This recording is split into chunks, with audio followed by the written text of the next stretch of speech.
File, folder आदि के चित्रात्मक निरूपण को कहा जाता है क्या?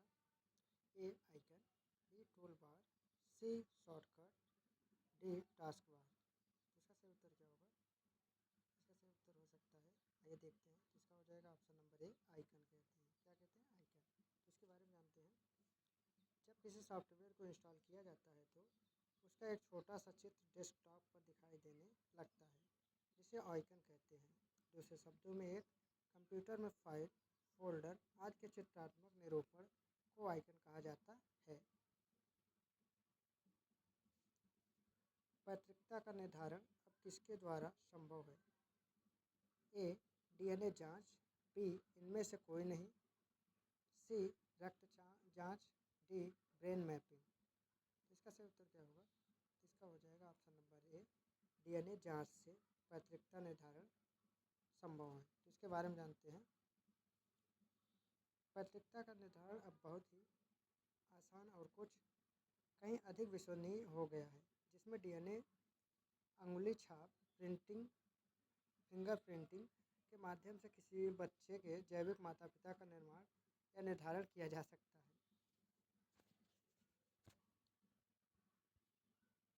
डिस्कवरी ऑफ इंडिया पुस्तक के लेखक हैं। ए. जवाहरलाल नेहरू, बी. बाल गंगाधर तिलक, सी. लाला लाजपत राय, डी. सुभाष चंद्र बोस। तो इसका सही उत्तर क्या होगा? तो इसका हो जाएगा option number A, discovery of India पुस्तक के लेखक पंडित जवाहरलाल नेहरू ने वर्ष 1942 और 46 के दौरान अहमदाबाद या अहमदनगर जेल में लिखी थी।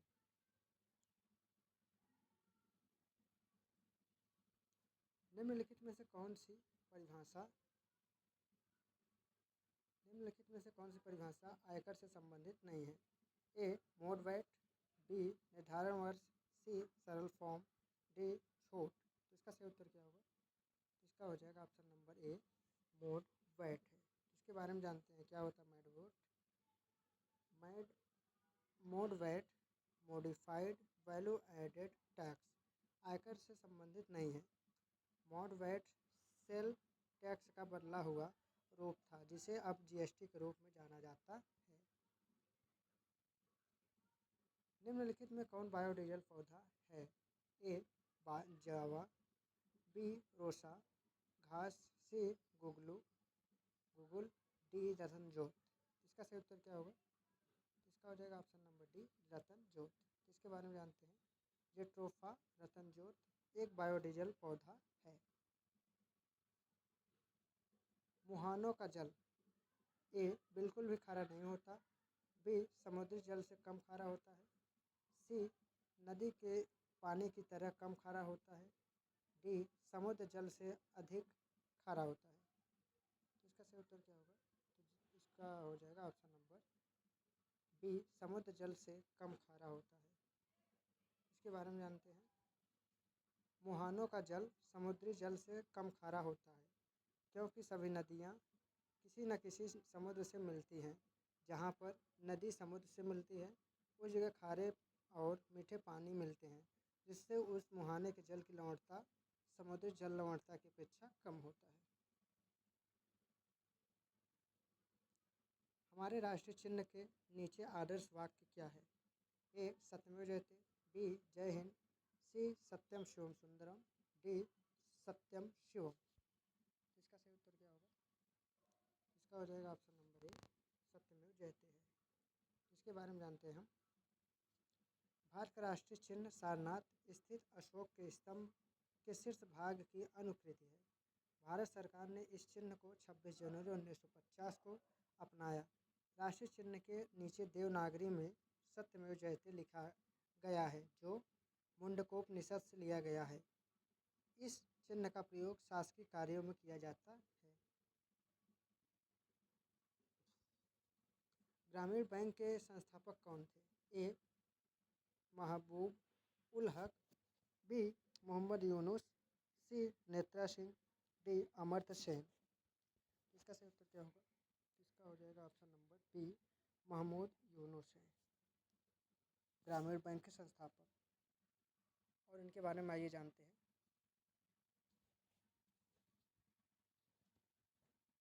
ग्रामीण बैंक की स्थापना अक्टूबर 1983 में महमूद यूनुस के द्वारा की गई थी। इसका मुख्यालय ढाका बांग्लादेश में अवस्थित है। भारत सरकार द्वारा 2000 में महमूद यूनुस को गांधी शांति पुरस्कार से सम्मानित किया गया था। ग्रामीण बैंक की स्थापना और माइक्रो क्रेडिट और माइक्रो प्रोसेस की अवधारणा को आगे बढ़ाने के लिए उन्हें 2006 में नोबेल शांति पुरस्कार से सम्मानित किया गया था।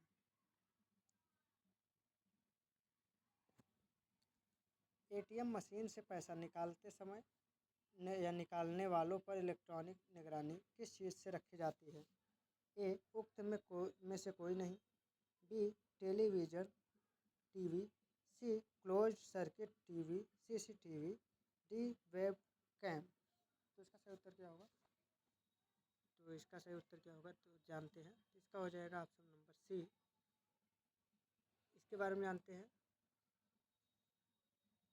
क्लोज सर्किट टीवी यानी आधुनिक समय में बड़े बड़े प्रतिष्ठानों, बैंकों आदि की निगरानी के लिए क्लोज्ड सर्किट टीवी या सीसीटीवी कैमरा की इस्तेमाल किया जाता है। सीमांत गांधी कहा जाता है। ए. खान अब्दुल गफ्फार खान को। बी. शेख अब्दुल्ला को। सी. मोहम्मद अली जिन्ना को। डी. शेख मुजीबुर रहमान को। तो इसका सही उत्तर क्या होगा? तो आइए जानते हैं। इसका हो जाएगा option number A. Khan Abdul Ghaffar Khan को। इसके बारे में जानते हैं इनके। तो खान अब्दुल गफ्फार खान भारतीय स्वतंत्रता संग्राम में भाग लेने वाले महान राजनेता थे, जो अपने कार्य और निष्ठा के कारण सरहदी गांधी यानी सीमांत गांधी, बादशाह खान तथा बादशाह खान के नाम से पुकारे जाने लगे। सन 1929 में गफ्फार खान ने खुदाई खिदमतगार ईश्वर के सेवक की स्थापना की तथा लाल कुर्ती आंदोलन का आह्वान किया था। हर्षवर्धन की राजधानी कहाँ थी? ए. अलकनंदा। बी. प्रयाग। सी. कन्नौज। डी. थानेश्वर। इसका सही उत्तर क्या होगा? इसका हो जाएगा ऑप्शन नंबर सी. कन्नौज थी। तो इसके बारे में जानते हैं। हर्षवर्धन 606 से 647 ईस्वी तक पुष्यभूत वंश का प्रतापी शासक था। हर्षवर्धन को अपने राज्य के साथ साथ अपनी बहन के राज्य का शासन भी देखना था, इसलिए उसने अपनी राजधानी थानेश्वर से कन्नौज ले आया। हर्ष ने उत्तरी भारत में पंजाब, कन्नौज, बंगाल, उड़ीसा और मिथिला को जीत लिया। पश्चिमी भारत में वल्लभी शासक ध्रुवसेन को पराजित कर उससे अपनी पुत्री का विवाह कर दिया। हर्ष के काल में चीनी यात्री हेनसांग 629 से 642 तक भारत आया था। हर्षचरित का लेखक बाणभट्ट हर्ष का दरबारी कवि था। हर्ष ने स्वयं नागानंद रत्नावली और प्रियदर्शिका का नामक ग्रंथ की रचना की थी। मौर्य राजवंश की स्थापना मगध में हुई थी, जो वर्तमान में किसके नाम से जाना जाता है? ए. पंजाब। बी. पश्चिम बंगाल। सी. बिहार। डी. आंध्र प्रदेश। तो इसका सही उत्तर क्या होगा? इसका हो जाएगा ऑप्शन नंबर सी। बिहार से जाना जाता है। इसके बारे में जानते हैं। मौर्य राजवंश की स्थापना मगध में हुई थी, जिसका संस्थापक चंद्रगुप्त मौर्य था। चंद्रगुप्त मौर्य का जन्म 345 ईसा पूर्व में हुआ था। चंद्रगुप्त मगध की राजगद्दी पर 322 ईसा पूर्व में बैठा। वर्तमान बिहार राज्य के पटना तथा गया जिले के मगध महाजनपद के हिस्से थे। विश्व के शीत मरुस्थलों को किस अन्य नाम से जाना जाता है? ए. टुड्डा। बी. टैंगा। सी. हिमाच्छादित क्षेत्र। डी. उपयुक्त में से कोई नहीं। तो इसका सही उत्तर क्या होगा? इसका हो जाएगा ऑप्शन नंबर ए. टुड्डा के नाम से जाना जाता है। ध्रुवीय क्षेत्र के रेगिस्तान ठंडे होते हैं तथा वर्ष भर बर्फ से ढके रहते हैं। यहाँ वर्ष नगण्य होती है तथा पूरे वर्ष वर्षा कम होती है। पूरे वर्ष तापमान 0 डिग्री सेल्सियस से कम होता है। इन ठंडे शीत मरुस्थलों को टुड्डा प्रदेश कहा जाता है। IWT क्या है? इंटरनेशनल वाटर ट्रेड सिंधु जल संधि के अंतर्गत पश्चिमी नदियों के रूप में कौन सी नदियाँ शामिल हैं? ए सिंधु चिनाब सतलज, बी सिंधु चिनाब और झेलम, सी सिंधु ब्यास और सतलुज, डी सिंधु रावी और सतलुज। तो इसका सही उत्तर क्या होगा? तो इसका सही उत्तर हो जाएगा option number B Sindhu Chenab और झेलम। इनके बारे में जानते हैं। सिंधु जल संधि पानी के वितरण के लिए भारत और पाकिस्तान के बीच संधि हुई थी। इस संधि में विश्व बैंक तत्कालीन पुनर्निर्माण और विकास के हेतु अंतर्राष्ट्रीय बैंक ने मध्यस्थता की थी। इस समझौते के अनुसार 3 पश्चिमी नदियाँ सिंधु चिनाब और झेलम का नियंत्रण पाकिस्तान को, जबकि 3 पूर्वी नदियाँ ब्यास रावी और सतलुज का नियंत्रण भारत को दिया गया।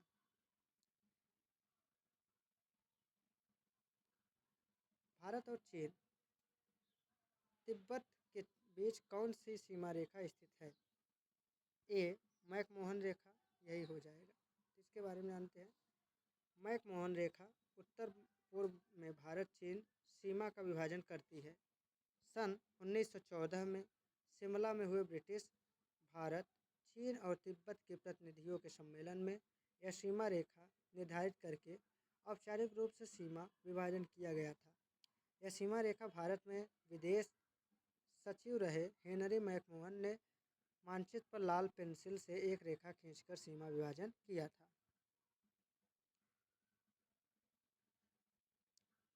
कृषि अवसंरचना कोष के लिए योजना के तहत योग्य उधारकर्ताओं के लिए क्रेडिट गारंटी कवरेज तक के लिए उपलब्ध ऋण उपलब्ध हैं। ए 2 करोड़, तो ये है 2 करोड़। इसके बारे में जानते हैं। केंद्र सरकार द्वारा कृषि अवसंरचना कोष एग्रीकल्चर इंफ्रास्ट्रक्चर फंड AIF की स्थापना की गई। इसके तहत 1 करोड़ रुपए की वित्त पोषण की सुविधा दी गई है। इस योजना के तहत ऋण पर ब्याज में 3% की छूट प्रदान की जाएगी। साथ ही ऋण जारी करने के वाली संस्था को 2 करोड़ रुपए तक के ऋण पर बैंक गारंटी सरकार द्वारा दी जाएगी। इस योजना की अवधि वित्तीय वर्ष 2020 से 2029 तक निर्धारित की गई। क्रिकेट माई स्टाइल रचना है। ए सचिन तेंदुलकर, बी सुनील गावस्कर, सी संदीप पाटिल, डी कपिल देव। तो इसका सही उत्तर क्या होगा? तो इसका हो जाएगा ऑप्शन नंबर डी, यानी कपिल देव जी हैं। Cricket my style Kapil Dev द्वारा लिखी गई एक आत्मकथा है। निम्नलिखित प्रकार की विशासकता में से किसको प्लम्बिज्म भी कहा जाता है? ए सीसा विशासकता, बी प्लूटोनियम विशासकता, सी फास्फोरस विशासकता, डी संख्या आर्सेनिक विशासकता। तो इसका सही उत्तर क्या होगा? इसका हो जाएगा ऑप्शन नंबर ए सीसा विशासकता। इसके बारे में जानते हैं। मानव एवं अन्य कोशिकाओं में सीसा लेड की उच्च मात्रा बढ़ाने पर जो समस्याएं होती है उसे सीसा विशासकता, लेड पॉइजनिंग या प्लम्बिज्म कहते हैं। इसके लक्षणों का विकास देर से होता है। पेट में दर्द, तंत्रिका तंत्र से संबंधित बदलाव और चिड़चिड़ापन का लक्षण उभर कर सामने आता है। आर्सेनिक संख्या का विशासकता से ब्लैक फुट नामक बीमारी होता है। निम्नलिखित को शीर्ष से तल तक उनके पद अनुक्रम के अनुसार लिखें। ए पुलिस उप महानिरीक्षक, अधीक्षक, पुलिस अधीक्षक, पुलिस उपाधीक्षक। बी है पुलिस अधीक्षक, अपर पुलिस अधीक्षक, पुलिस उपाधीक्षक, पुलिस उप महानिरीक्षक। सी है पुलिस उप महानिरीक्षक, पुलिस अधीक्षक, अपर पुलिस अधीक्षक, पुलिस उपाधीक्षक। और डी है पुलिस उप महानिरीक्षक, पुलिस अधीक्षक, पुलिस उपाधीक्षक, अपर पुलिस अधीक्षक। तो इसका सही उत्तर क्या होगा? इसका हो जाएगा ऑप्शन नंबर सी। तो ये आपका सही हो जाएगा पुलिस उप महानिरीक्षक, पुलिस अधीक्षक, अपर पुलिस अधीक्षक, पुलिस उपाधीक्षक। तो इसके बारे में जानते हैं, तो ये सही क्रम में आपका हो जाएगा।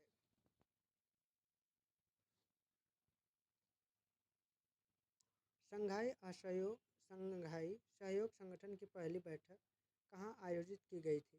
ए बीजिंग, बी नानजिंग, सी वुहान, डी जिनान। तो इसका सही उत्तर क्या होगा? तो इसका हो जाएगा ऑप्शन नंबर ए बीजिंग में की गई थी। शंघाई सहयोग संगठन की पहली बैठक बीजिंग में आयोजित हुई थी।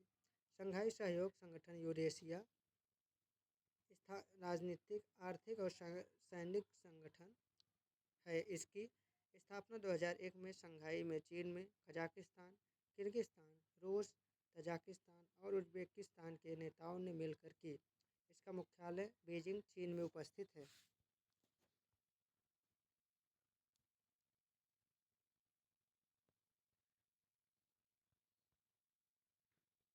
निम्नलिखित में से किस सेक्टर के समग्र विकास और प्रबंधन को सक्षम करने के लिए मिशन फिगरलिंग कार्यक्रम शुरू किया गया? ए मत्स्य पालन सेक्टर, बी बागवानी सेक्टर, सी मधुमक्खी पालन सेक्टर, डी डेयरी सेक्टर। तो इसका सही उत्तर क्या होगा? तो इसका हो जाएगा ऑप्शन नंबर ए मत्स्य पालन सेक्टर। इसके बारे में जानते हैं। देश में मत्स्य उत्पादन में बढ़ोतरी हेतु सरकार द्वारा यानी केंद्र सरकार द्वारा नीली क्रांति ब्लू रेवोल्यूशन नामक कार्यक्रम की परिकल्पना की गई। इस क्रांति के तहत केंद्र सरकार द्वारा मार्च 2017 में मिशन फिगरलिंग को प्रारंभ करने की घोषणा की गई। इस मिशन के तहत 426 करोड़ मत्स्य फिगरलिंग का उत्पादन सुनिश्चित करने हेतु लगभग 52 लाख रुपए के व्यय से हैचरी तथा फिगरलिंग संवर्धन जलाशयों की स्थापना का उद्देश्य रखा गया, जिससे प्रतिवर्ष 20 लाख टन मछलियों का उत्पादन संभव होगा। 40 लाख परिवार लाभान्वित होंगे। तो दोस्तों मिलते हैं नए वीडियो में, तब तक के लिए जय हिंद, जय Bharat. Don't forget like, subscribe and share.